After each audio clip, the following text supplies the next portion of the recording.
Encontro com a atualidade. Crónica de Francisco Gaspar. Esta semana terei de voltar à discussão do Orçamento do Estado, pois nos últimos dias têm sido férteis em notícias que provocam mais desinformação que informação. Por tudo o que tenho ouvido e tendo em conta as análises de vários comentadores, como Marcos Mendes, as medidas previstas no Orçamento do Estado entregue na Assembleia da República a semana passada são muito positivas para os portugueses. Por um lado, temos pela primeira vez em muitos anos um desagravado dos impostos, nomeadamente do IRS, que penaliza os nossos rendimentos, e do IRC, que vai libertar mais dinheiro às empresas, o que permitirá aumentar a margem dos aumentos salariais e o investimento, por exemplo, em melhores equipamentos de trabalho. Por outro lado, são tomadas medidas que vão tornar melhor a vida de cada um de nós. Os passos para os jovens até aos 23 anos passam a ser grátis. Também para os comboios é criado um passe de 20 euros que terá forte e muito positivo impacto nos gastos das famílias. São boas notícias, mais rendimentos pela via da baixa de impostos, nomeadamente do IRS, mais apoios às famílias e um aumento médio recomendado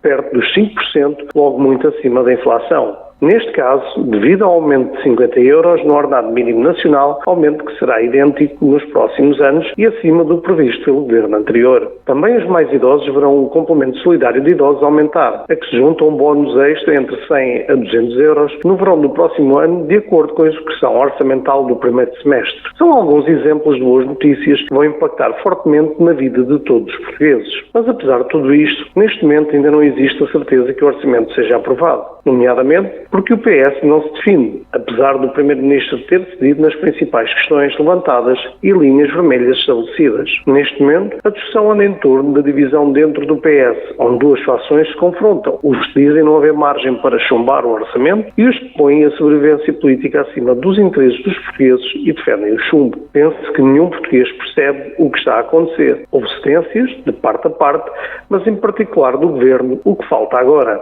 Desta forma, ficamos na dúvida de quem é um líder da oposição. E neste sentido, tenho de referir à triste novela protagonizada por Ventura, talvez o político menos credível do nosso país na atualidade. Ora, vejamos, após as eleições de março, pediu de forma insistente para o deixar ir para o governo, hipótese desde sempre rejeitada pelo Primeiro-Ministro. Depois, e desde que começou a discussão do Orçamento do Estado, ainda antes do verão, assumiu dezenas de posições diferentes, conforme a hora do dia ou o dia da semana, de forma errática e sem nunca ter em conta os interesses dos portugueses, apenas a sua vontade pessoal de ir para o governo, hipótese sempre rejeitada. Vem agora lançar confusão na discussão do documento fundamental para o futuro do país e dos portugueses, que é o Orçamento do Estado, lançando suspeições sobre o Sr. Primeiro-Ministro sem apresentar provas que sustentem os deslatos. Se havia dúvidas do que pretendia Ventura ao longo destes meses, fica agora cristalino. Cada vez que fala sobre o assunto orçamento, apenas um lugar no governo vai preencher. E como o atual governo não terá essa hipótese, razão pela qual apenas com o PS fez algumas aprovações na Assembleia da República nos últimos meses.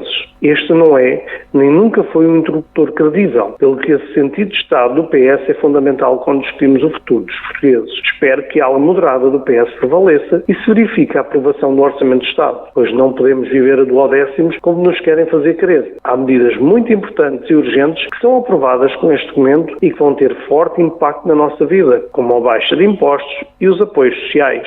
Mais uma vez o refiro, é preciso haver sentido de Estado, neste momento tão importante e marcante para o futuro de Portugal e das novas gerações que vão beneficiar com fortes impactos e incentivos à fixação com os quais se pretende estancar a imigração dos últimos anos. Esperamos todos que os partidos, sobretudo os do eixo democrático e do poder, estejam à altura do momento que vivemos. Um bem-aja a todos. Encontro com a atualidade. Crónica de Francisco Gaspar.